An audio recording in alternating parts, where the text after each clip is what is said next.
Hello people of the internet, my name is Aidan and welcome back to Kerbal's space program, where in the last episode we managed to reach the destination of the moon. We did not manage to get into orbit, however.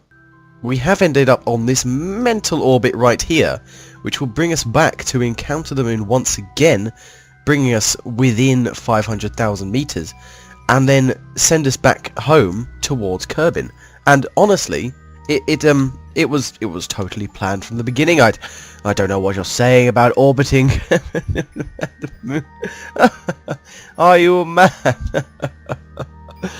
Anyway, we are now on our way out from our first encounter with the moon, as you may have seen in the last episode. But as you can probably tell from my voice, I don't know. I can't really hear my own voice. Actually, I can't really hear anything. I am quite ill. The long winter months in this here northern hemisphere have had some negative effects upon my physique, and yes, I am incredibly snotty and so unbelievably blocked up. So honestly, I don't want to be recording right now, and I feel like there are many other things that I could be doing instead.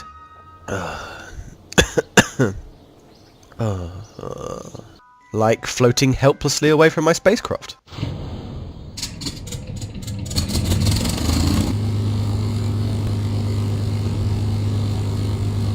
Uh-oh.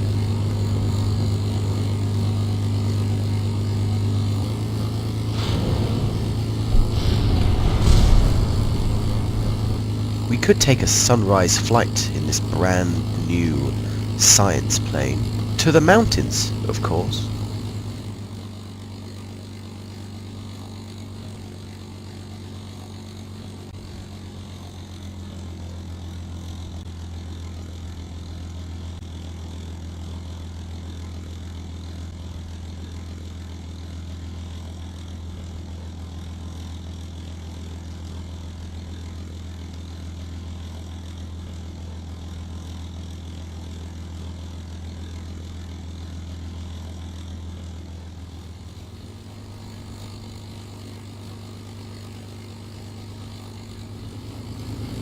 Sometimes words are not necessary.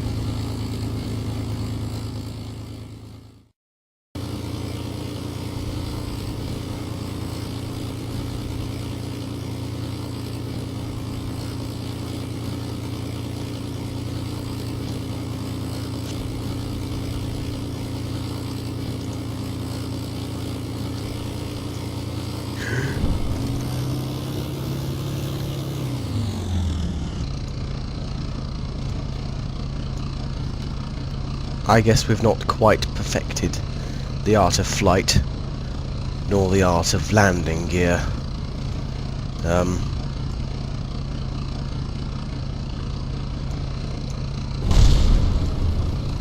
Jebediah there again, living up to his reputation, getting a little bit distracted by some debris on the horizon, and accidentally plummeting the aircraft into a nosedive.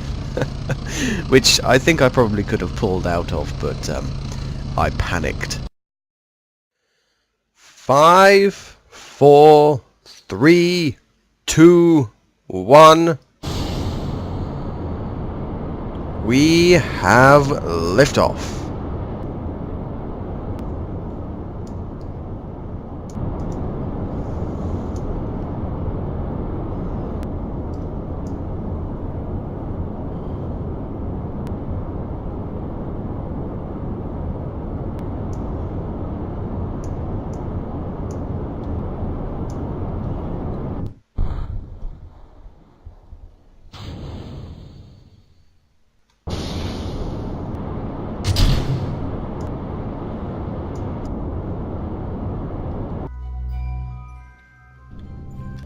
This may have been the most pointless, most boring and most uninteresting flight ever in the history of rocketry, but is that not the most circular orbit you have ever seen? My goodness, I'm proud of that, and it's on an inclination as well. Look at this, we're testing all our communications, satellites and such forth. Next objective will of course be be to get communication to the poles, because you know they don't have much communication in Poland, apparently, and that's high priority. Yeah. Alright, well, I'm proud of that. The rocket works quite well. We've got an absolute ton of fuel left that wasn't used, but we're just going to dump it. Okay, we're not going to dump it because I set up the staging wrong, so the stage is actually physically attached to the probe. Damn it! Despite much faffing around back at the Space Center, me faffing around because of illness and such forth and wanting to put this off, Roble still has over 2 days to go before he reaches his furthest point from Kerbal. Kerbin. I do dread to think what the poor bugger will be doing in there. I mean, he can't even see any pretty sights or anything because he has to face this way for the need of electricity. So that means all he has is this very small space for the next sort of 5 or 6 days, I think. And that one tiny dot there in the distance. I wonder what planet that is. Ooh. Roble has a long time to kill, and on his way to Apoaps, he notices a small dot in the far, far distance. A small dot which seems to set itself apart from the surrounding dots that make up the stars and constellations and galaxies. Further investigation shall have to be made, because looking at the charts, it doesn't appear like this object has ever been studied before, near or far.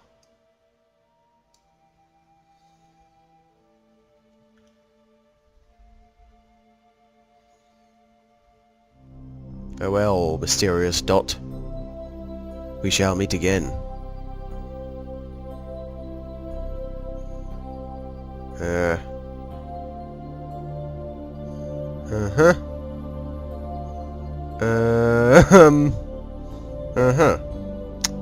Oh god, that's the sun. That's going to be very, very bright.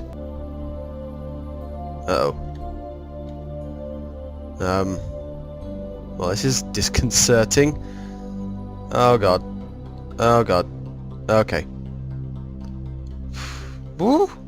Okay. There's the moon. We have located the moon. This may have been so many mistakes. No, this isn't good. Oh god. Oh god, I feel very ill actually now. Oh my goodness, we are accelerating. What is happening? What is happening and why? Stop! Jesus Christ! Ah! Okay, there's Kerbin. Just focus on that. There we go. Okay. Alright. There is his home. Even with the super zoom lens, he can only make out large details such as mountains and the such. Although they're kind of the only details on Kerbal anyway, so you can only make those out anyway. Because of his inclination, he can see way down to the pole there. I assume that's the North Pole, just because of how it works. So you usually no, it is actually the South Pole. Look at that, because that bit there is the peninsula that sort of points north. So the KSC is just round the horizon there, and then that is the South Pole. Oh goodness me. Yep, KSC has just risen over there. As Roble approaches his apoaps and his burn point, he thinks back to home. What wonderful things he is missing down there. Due to the early stages of the communication network, they have not been able to really get any sort of stable feed to him, so he has no idea what's going on at home. All he has to talk to is Larry from the communication services. He's a bit dull, if we're honest. He just keeps talking about cheese and nothing else. Just cheese all the way here. For 2.5 days he's just been talking about cheese. Bloody Larry. Here he comes. Are you looking up here? I believe it's about to start ticking down.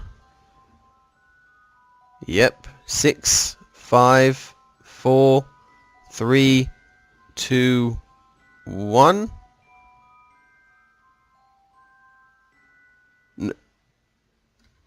Nothing? Okay.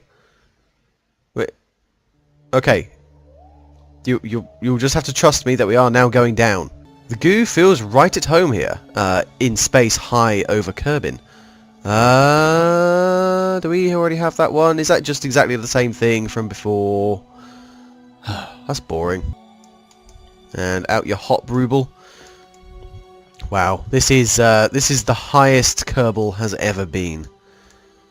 He's even higher than Johnsky right now, and I mean Johnsky is notorious for always being high. And right now, Roble is higher. And we only get 8 signs to that. Brilliant. We are now approaching our maneuver node. Well, it's 5 minutes away anyway, and in terms of space, that's incredibly quick. So we have to locate our burn direction, our node, our little blue marker. There it is. And line ourselves up. Now that is interesting, because I don't particularly think we're burning retrograde that much, although, well, I mean, maybe we are, but yes, so there we are. Come on, get on the thing. Get on the, there we go. Okay, on the thing, good. Good little spacecraft. You're a very good little spacecraft. Yes, you are. Yes, you are. For the next few moments, Roble can again see nothing out of his window, not even his little dot, which he had become very accustomed with, maybe to the point of obsessed. Yeah, I mean, listening to him on the radio, he's kind of obsessed with his dot now, like more obsessed than Larry with his cheese. No, this is worrying. Oh God, what have we done to this poor man? How long has he been in space now? Jesus Christ! All right, we may have a problem. And here we go, right on time. Begin the burn. Yep, going to take just a few seconds to do this, really. 2, 1, and there you go. Bring it down. Oh, crikey. Yeah, 1.1 meters per second we were within. Let's... this is the moment of truth, I guess. Let's take a look. And we're going to crash straight into the moon. Oh, yeah. There, that's... oh, dear. Okay,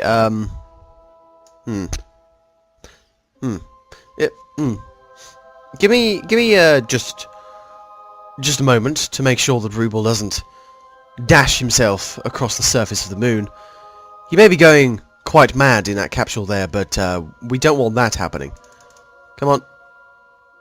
Come on. Let me... No, no. No, wait a minute.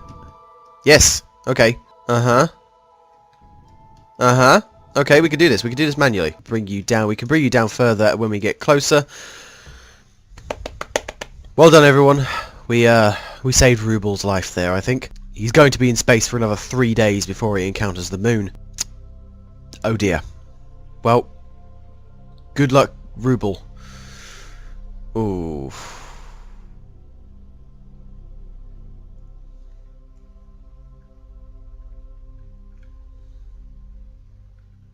Roble is now on his way home, but he still has a very, very long way to go.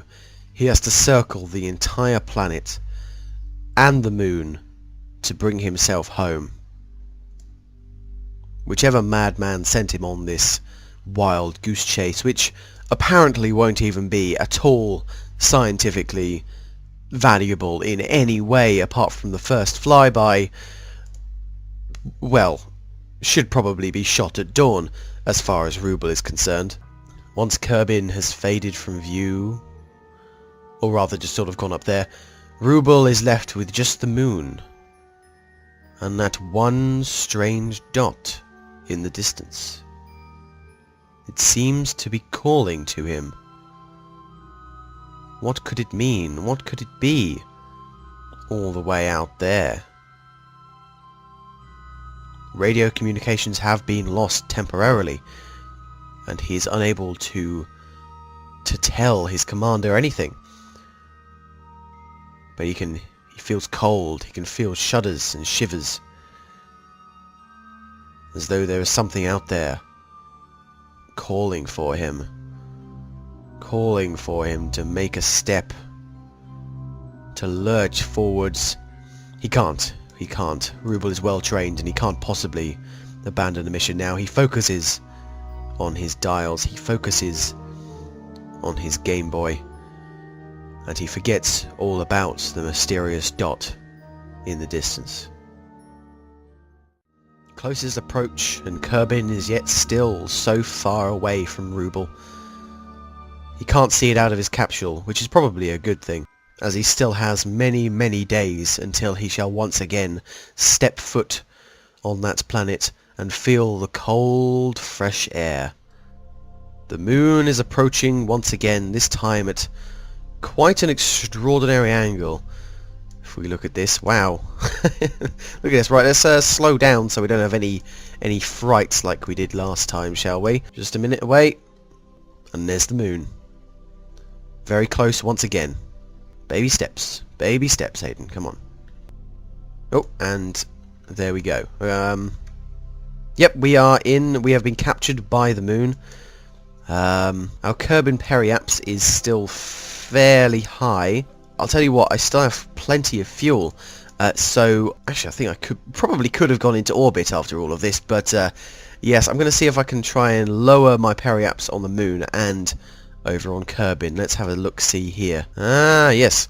So bringing our periaps closer to the moon actually twists around our orbit and also brings down our Kerbal periaps over there. Aha. So what we have to do now is actually burn radially, so that's inwards, kind of towards the moon, to make sure that we come closer to it.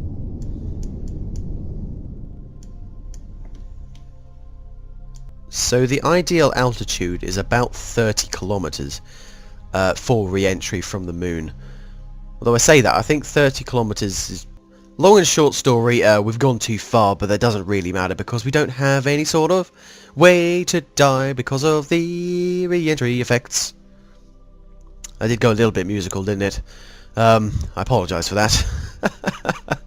Roble shall now be coming within 72 kilometers of the moon, which obviously won't be as close as the first time, but yes, so this second encounter is going to be totally irrelevant in terms of our science, but you know, we can get a good look. I mean, look at this crater here.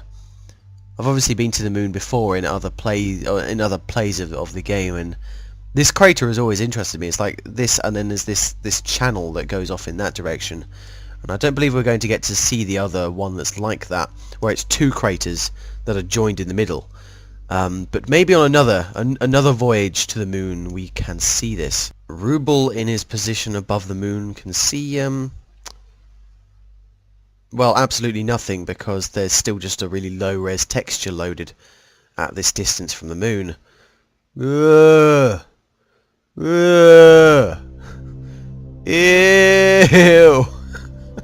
This time it appears that Kerbal shall vanish from view for the first time in this voyage, going behind the moon much as it did for the Utopia when it originally arrived at the moon.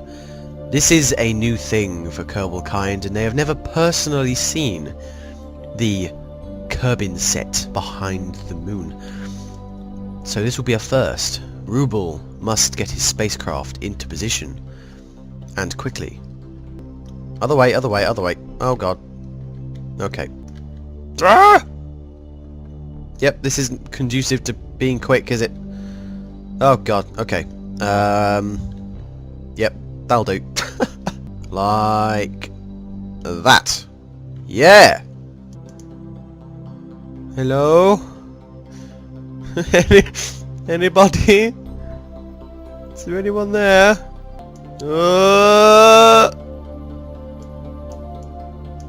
Oh, we're facing the wrong way. Bloody idiot. Come on, be easy on poor old Roble. It's been a long journey, but I think that, which again just took my took my breath away. That's such a weird bloody saying, isn't it? Bom, bom, bom.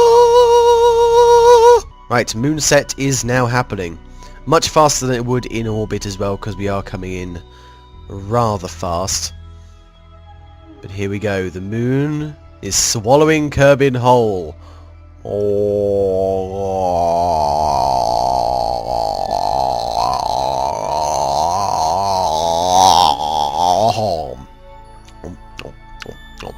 The moon beckons to us as we fly over it for the second time, the third time in history, passing by our closest approach. We can see it down there, so close and yet so far. The next logical step would be to try to step upon it. Would you not agree? I would agree. However, I'm probably going to put it off for many, many more episodes because I'm actually really, really scared. I've landed on the moon before, but it's always really, really scary whenever you do it. As I'm sure you'll know if you've played this game. It's so scary! Come on, where are you bastard planet? It's just very dark out the window right now.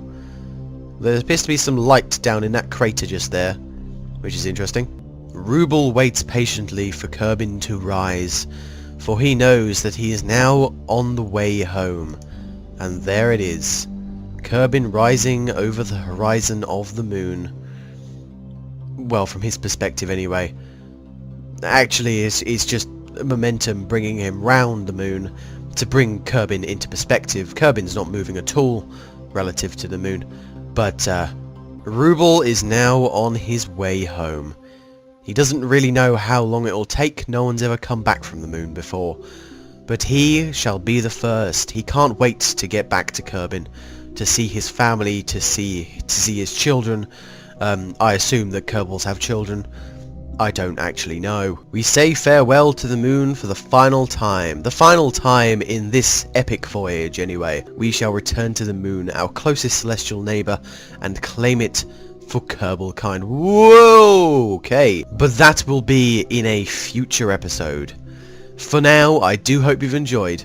I'm feeling a lot better. So thank you so very much for watching, and I will see you when I see you. Goodbye. Look at that! Look at that! That is cool as hell! Wow!